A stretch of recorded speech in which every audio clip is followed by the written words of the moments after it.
अपात्र असलेल्या लाडक्या बहिणींकडून 11 कोटी रुपये वसूल करण्यात आलेले आहेत. योजनेचा बोजवारा उडवता कामा नाही, असं छगन भुजबळांनी म्हटलंय. चौकशी झाली पाहिजे अशी देखील मागणी त्यांनी केली आहे. तर वसुली आतापर्यंत केलेली नाही, असं संजय शिरसाट यांनी म्हटलेलं आहे.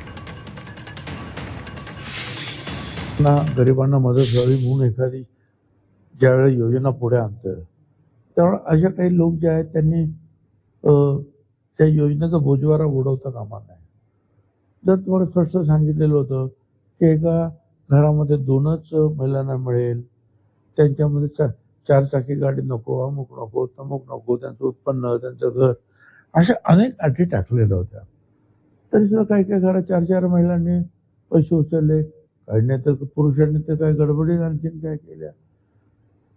मग स्वाभाविक आहे. वसुली मला वाटतं आता अद्यापर्यंत केलेली नाहीये. निश्चित ज्यांनी चुकीच्या पद्धतीने फायदा घेतला असेल तर त्यांना नोटीस जरूर दिल्या असतील, परंतु वसुली कुठेही झालेली नाही.